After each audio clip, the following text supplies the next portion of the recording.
মা মানে কি সেটা মায়ের কাছে থেকে দূরে থাকলেই বোঝা যায়।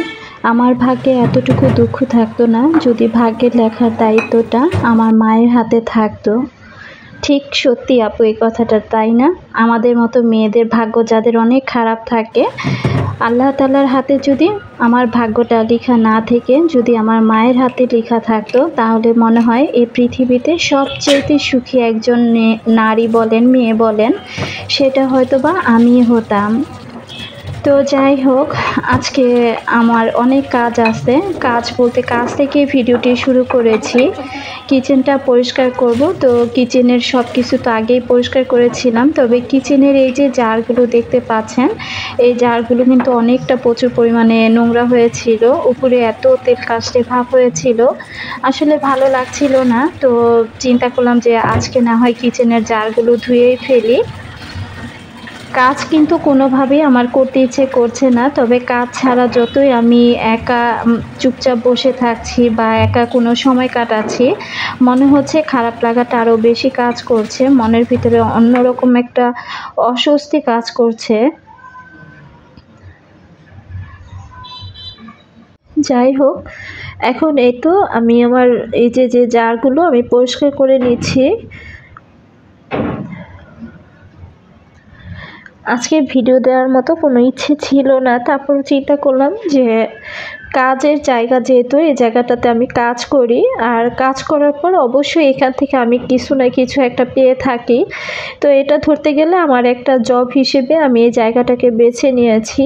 তো একটা দিন যদি জবের মধ্যে হাজিরা না দেয়া হয়, তাহলে কিন্তু সেক্ষেত্রে আমার অনেকটা ক্ষতি হয়ে যায়। আমার কাজের ক্ষতি হয়, চ্যানেলের ক্ষতি হয়। তো সব দিক চিন্তা ভাবনা করি অনেক কষ্টের পরও আজকে আমি ভিডিওটা দিয়েছি।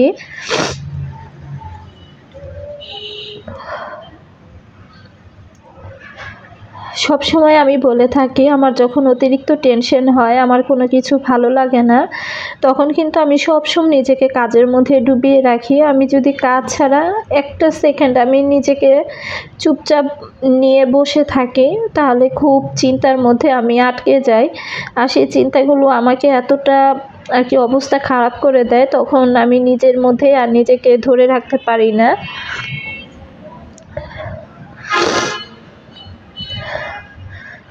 তো এদিক থেকে জুই কিন্তু আমাকে খুব সুন্দর করে আজকে কাচের জারগুলো আমাকে ও আর কি উপর থেকে একটু ভিম বার সাবান দিয়ে মেজে দিচ্ছিল। আর আমি খুব সুন্দর করে জারগুলো ধুয়ে আবার একটা রুমাল দিয়ে আমি জারগুলো ভালো করে মুছে নিয়েছি। আর এখানের এই যে দুইটা র্যাক দেখতে পাচ্ছেন, এই দুইটা র্যাকও কিন্তু আমি পরিষ্কার করে নিয়েছি। তো সবগুলো জার এখন আমি এক এক করে র্যাকের মধ্যে আর কি তুলে রেখে দিচ্ছি। একটা একটা করে কিচেনের মোটামুটি সব র্যাকই আমি পরিষ্কার করব।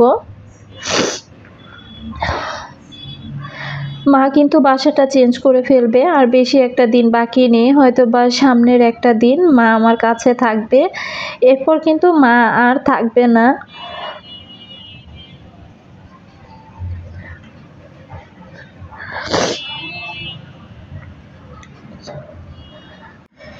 হয়তোবা যে কোনো উসিলাতে মা আমার কাছে এসেছিল, আবার কোনো এক উসিলাতে হয়তোবা মা আমার কাছ থেকে অনেক দূরে চলে যাচ্ছে।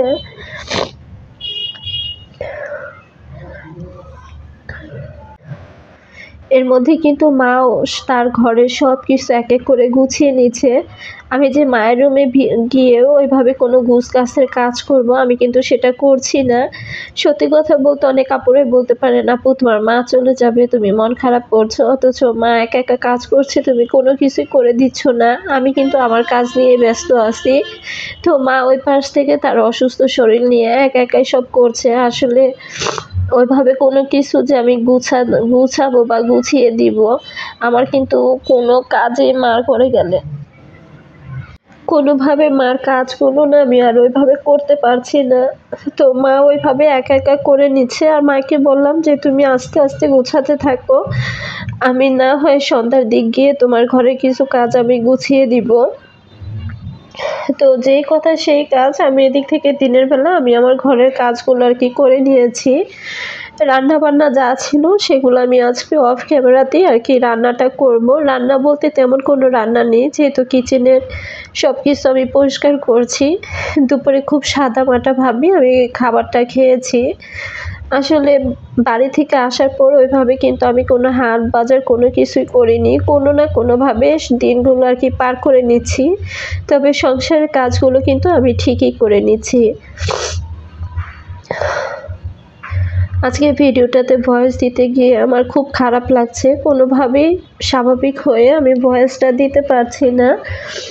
আমি আমার আপুদের কাছে আন্তরিকভাবে দুঃখিত।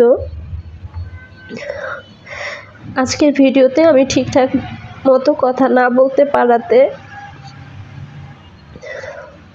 আমি আমার প্রতিটা আপুকে বলবো, আমার মায়ের জন্য সবাই দোয়া করবেন। মা কিন্তু এই ভালো এই মন্দ, তো এখন যেহেতু আমার কাছ থেকে মা অনেক দূরে থাকবে, এতদিন কোনো টেনশন হয়নি। এখন কিন্তু মাকে নিয়ে আমার ভিতরে টেনশনটা একটু বেশিই কাজ করছে। তারপরেও মহান আল্লাহ তাআলার কাছে সব কিছু দিয়ে দিয়েছি। আল্লাহ সবসময় আল্লাহকে বলবো যে আল্লাহ তুমি আমার মাকে সুস্থ রাখো, ভালো রাখো। তো আমার কিচেনের যে ছোট ছোট র্যাকগুলো ছিল সেগুলো আমি আগেই পরিষ্কার করে ফেলেছি। আর এদিক থেকে এখন আমি এই যে কাউন্টার টপের সাইডে যে জায়গাটাতে আমি এই নীল র্যাকটা আর কি রেখে দিই, তো সেই জায়গাটাও আমি পরিষ্কার করছি। আর পর্দাগুলো আমি ধুয়ে দিয়েছি, সেগুলো অফ ক্যামেরাতেই। সত্যি কথা বলতে কি, একদম বিয়ের পর থেকে আমার যখন বিয়ে হয় তখনও 2টা বছর আমি আমার মায়ের সাথে থেকেছি। 2 থেকে 3 বছর পর যখন জবার আব্বু ঢাকা থেকে এই এলাকাতে জবার আব্বুর জবটা হয় আর কি, অফিসটা ঢাকা থেকে এইখানে নিয়ে আসে, সে চাকরির সুবাদে কিন্তু আমি এই এলাকাতে চলে আসি। তো এখানে এসে আমি প্রায় 14-15টা বছর হয় থাকছি। আর মা আমার কাছে এসেছে মাত্র 3 বছর। সেটাও কিন্তু মা বড় একটা বিপদে পড়ে আমার কাছে এসেছিল। আর আজকে হয়তোবা মার সেই সমস্যার সমাধান হয়েছে। আবারও মা আমার কাছ থেকে অনেক দূরে চলে যাচ্ছে। জানি না আবার ভবিষ্যতে আমি আমার মায়ের পাশাপাশি থাকতে পারবো কিনা। তো সবসময় আল্লাহ পাককে বলি যে আল্লাহ, আমার মা যখন যেখানে যে অবস্থায় থাক তুমি তাকে ভালো রেখো। অন্তত আমার যেন সে আগের মতো দৌড়াদৌড়ি করে আমার মাকে আর কোনো ডক্টরের কাছে বা হসপিটালে যেন না নিয়ে যেতে হয়। তো এদিক থেকে আমি আমার এই যে কিচেনের যে চামচগুলো ছিল সেগুলো আমি গরম পানি করে তারপরে একটু ভিনেগার আর খাবার সোডা দিয়ে আমি খুব সুন্দর করে আমার কিচেনের যে সিজারগুলো ছিল, নাইফ ছিল, তারপর চামচ ছিল, যা যা ছিল এগুলো সব কিছু আমি খুব সুন্দর করে পরিষ্কার করে নিয়েছি। এভাবে গরম পানির মধ্যে একটু খাবার সোডা আর ভিনেগার দিয়ে তারপরে কিচেনের জিনিসগুলো যদি পরিষ্কার করা হয় তাহলে কিন্তু তেল কাস্টে ভাবটা একেবারে চলে যায়। ভিডিওতে আজকে কি কথা বলবো বা কি করব আমি ওইভাবে কোনো কিছু সাজিয়ে গুছিয়ে বলতে পারছি না। কথা বলতে গিয়ে অনেকবার কথা আটকে যাচ্ছে, ঠেকে যাচ্ছে। আসলে না, আজকে আমার প্রচুর কান্না পাচ্ছে। আমি আজকেও যখন একসাথে আমার মায়ের সাথে সকাল দিকে একটু কাজকর্ম করতেছিলাম তখনও মাকে বলতেছিলাম যে আর তো সময় নেই। মাও আবার আমাকে বলতেছিল যে আর বেশি দিন নেই, 1 তারিখ কবে? তো আমি তো বলেছিলাম যে 1 তারিখ হয়তো বুধবার কি বৃহস্পতিবার, কিন্তু যখনই আমি ক্যালেন্ডারের দিকে তাকাতে দেখতে পেলাম যে 1 তারিখটা মঙ্গলবার পড়েছে এ মাসে। তা আমি তো ভেবেছিলাম যে যাই হোক বুধবার পড়বে, হয়তো মা আরও 2টা দিন আমার সাথে থাকবে। তবে এখনও সে আগের মতো মা কিন্তু দুপুরের পরপর আমার বাসায় এসে একদম 3টা থেকে রাত 8টা-9টা পর্যন্ত আমার সাথেই থাকছে। মাঝে মাঝে না খুব বিরক্ত হতাম, মা এসে সবসময় এভাবে থাকতো, আমি অতিরিক্ত মোবাইল চালাতাম বা ভিডিও দিতাম, তো অনেক আপুদের ভিডিও দেখতাম, মা খুব বিরক্ত হতো।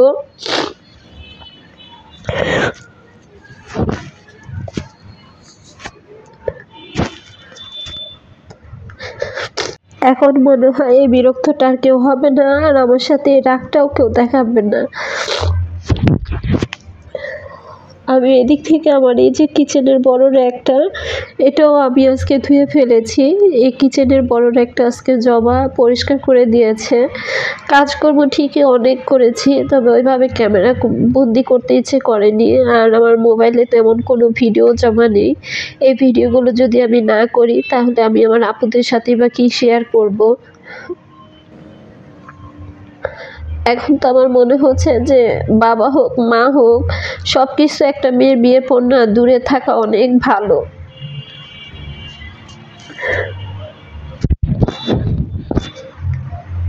তাহলে দেখা যায় কি একটা সময় গিয়ে যখন হঠাৎ করে দেখা যায় মায়ের কাছ থেকে মেয়ে দূরে সরে যায় বা মেয়ের কাছ থেকে মা দূরে সরে যায়, তখন কিন্তু ওই কষ্টটা একটু কম হয়। কিন্তু পাশাপাশি দীর্ঘদিন যদি থাকা হয় না, তাহলে সেই কষ্টটা কিন্তু অনেক বেশি হয়ে থাকে। তা আমার যে কতটা খারাপ লাগছে আমি সেটা কাউকে বলেও বোঝাতে পারছি না। আজকেও আমার ছোট বোনটা বিকেল দিকে ফোন দিয়ে বলতেছিল যে মা তো তোমার কাছে আর মাত্র একটা দিন আছে, তারপরে মা চলে যাবে। আমি জানি মা যেখানে যাচ্ছে, যে জায়গায় যাচ্ছে, আমি চাইলে হয়তো বা আমার একটা দিন সময় লাগবে, আমি গিয়ে মাকে দেখে আসতে পারবো। তো তারপরেও আমার কাছে মনে হচ্ছে যে আমার মা আমার কাছ থেকে অনেক দূরে চলে যাচ্ছে, কোনো কিছুই ভালো লাগছে না। তারপরেও মনটাকে অনেকভাবে শান্ত করে সংসারের কাজগুলো এক এক করে করে যাচ্ছি। রান্নাবান্নার বিষয়টা যখন ভালো লাগছে না, তখন মেয়েদেরকে বলছি শুধু ভাত রান্না করো, ডিম ভাজো বা ডাল আলু ভর্তা, এভাবে কোনো না কোনো একটা সময় এভাবে আমি পার করে দিচ্ছি। আমি জানি আরও কয়েকটা দিন আমার এই খারাপ লাগাটা কাজ করবে, তার হয়তো কিছুদিন পর সব ঠিকঠাক হবে। তো আমি অফ ক্যামেরাতে এদিকে একটু ডাল আর বেগুন দিয়ে মাছ রান্না করেছি, ওটা রাতের জন্য। আর দুপুরবেলা আমরা ডিম খেয়েছিলাম, ডিম বাছা দিয়ে ভাত খেয়েছিলাম। আর এই যে কাঁঠালটা মা কয়েকদিন আগে যে বোনের বাসায় গিয়েছিল, তো বোনের বাসা থেকে 2টা কাঁঠাল পাঠিয়েছিল। একটা কাঁঠাল একেবারে নরম হয়ে যাওয়াতে আমি একটা কাঁঠাল আর কি ব্লেন্ড করে আমি ডিপ ফ্রিজে রেখে দিয়েছি। আর এই কাঁঠালটা ভালো ছিল, তো কাঁঠালটা কিন্তু জবাই ভেঙেছে। তো কাঁঠালটা ভাঙার পর চিন্তা করলাম যে 2 বাটি কাঁঠাল এখন আমি নর্মাল ফ্রিজে রেখে দিব, আর বাকি যে কটা থাকবে সে কটা আমরা 3 মা আমি একসাথে বসে খেয়ে নিব। তো মোটামুটি যেহেতু একেবারে সন্ধ্যার সময় হয়ে আসছে, তো মায়ের রুমে গিয়েও কিছু কাজ আর কি করতে হবে। তো কিচেনের মোটামুটি অনেকগুলো কাজ আমি গুছিয়ে নিয়েছি। তার মধ্যে অনেক আপুদের কমেন্ট ছিল, আমি হয়তো বা সব আপুদের কমেন্ট ওইভাবে পড়তে পারবো না বা রিপ্লাইও দিতে পারবো না, তবে আমি চেষ্টা করব পরবর্তী কোনো একটা ভিডিওতে সেই কমেন্টের রিপ্লাইগুলো দেওয়ার জন্য। নুসরাত জাহান চৈতি আইডি থেকে আপু কিন্তু তার মাকে নিয়ে অনেক বড় একটা কমেন্ট করেছিল। আপু লিখেছিল, আসসালামু আলাইকুম আপু, কেমন আছেন? আপনার কথা শুনে আজকে আমার মায়ের কথা অনেক মনে পড়ে গেল। মা পৃথিবীতে না থাকলে অনেক কষ্ট হয়। সকল সুখ দুঃখ আর কারো কাছে বলা যাক বা না যাক, মায়ের কাছে সব কিছুই বলা যায়। আমার এমন কোনো দিন যায়নি যে মায়ের সাথে 7-8 বার কথা না বলে থেকেছি। এখন দিনের পর দিন চলে যাবে, বছর পর বছর চলে যায়, কিন্তু মায়ের সাথে একটা ফোনে কথাও বলতে পারি না। আমার মা যখন মারা যায় তখন আমার আকসা 3 মাসের পেটে ছিল। তোমার মায়ের জন্য অনেক খারাপ লাগছে আপু। আন্টির জন্য অনেক অনেক দোয়া রইল, আন্টি যেন সুস্থ থাকে, আল্লাহ আন্টিকে যেন নেক হায়াত দান করেন, আমিন। আপু তোমাকে অসংখ্য ধন্যবাদ। এই পৃথিবীতে যত মা বেঁচে আছে সব মায়েদের জন্যই আমার মন থেকে সবসময় অনেক অনেক দোয়ার ভালোবাসা রইল। আর যে মায়েরা এই পৃথিবী ছেড়ে চলে গিয়েছে, আমি আল্লাহকে বলবো যে আল্লাহ তুমি প্রতিটা মায়েকে তুমি তোমার জান্নাতের প্রথম দরজাটাই খুলে দিও এবং সবাইকে জান্নাতের প্রথম দরজাতেই প্রবেশ করার তৌফিকটা তাদের তুমি দান করো। জান্নাতুল ফেরদৌসটা তারা যেন খুব ভালো থাকে। এদিক থেকে রাতের বেলা তো আমি এই যে মায়ের রুমে চলে আসছি। তো আমি একা আসি নাই, আমি জুই জবাকেও সাথে নিয়ে আসছি। তো বললাম যে চলো যাই, হাতে হাতে তোমার নানুর শোকেসে যা কিছু ছিল এগুলো সব গুছিয়ে দিই। তো মোটামুটি হাতে যেহেতু আর একটা দিন সময় আছে, এখন থেকে কিন্তু গোছ গাছের কাজগুলো শুরু করে দিতে হবে। তো মা কিন্তু একপাশে বসে আছে আর আমি এদিক থেকে সব কিছু নামিয়ে নিচ্ছি। সব কিছু নামিয়ে তারপরে একটা একটা করে এই যে কার্টনের মধ্যে ভরে নিয়েছি। তো কার্টনের মধ্যে আগে একটা কাঁথা দিয়ে তারপরে এই যে একটা একটা করে শোকেস থেকে জিনিসগুলো আমি নামিয়ে দিচ্ছি। আর জবা সেগুলো খুব সুন্দর করে কার্টনের মধ্যে দিয়ে দিচ্ছে।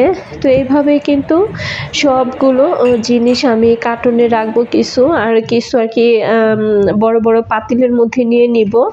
কারণ এগুলো যেহেতু কাচের জিনিস, এই কাচের জিনিসগুলো কিন্তু এক জায়গা থেকে অন্য জায়গায় নাড়াচাড়া করা অনেকটা রিস্কি হয়ে যায়।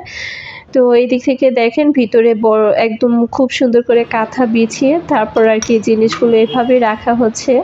বাসাবাড়ি পাল্টানো কিন্তু খুবই একটা কষ্টের কাজ, বিশেষ করে জিনিসপত্র টানা হ্যাচড়া এক জায়গা থেকে আরেক জায়গায় যাওয়া।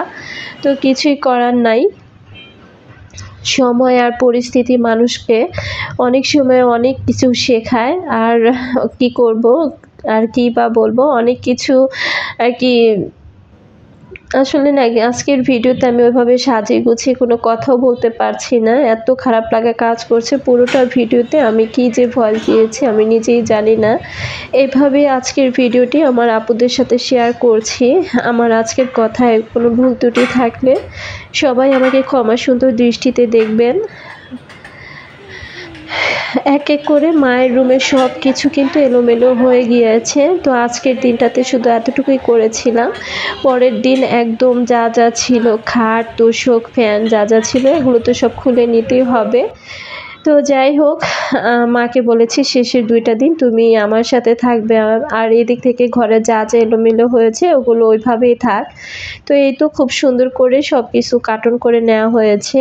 এটাকে খুব সুন্দর করে বেঁধে তারপর উপর থেকে আর কি খুব ভালো করে এটা রশি দিয়ে আটকিয়ে দেওয়া হবে, তারপরে কস্টিপ দিয়েও আটকিয়ে দেওয়া হবে। মাও কিন্তু এই যে বড় বড় পাতিলের মধ্যে প্লেটগুলো তুলে নিচ্ছিল। আর এই হচ্ছে রুমের অবস্থা। আজকের মতো আমি এখানে বিদায় নিচ্ছি। আল্লাহ হাফিজ।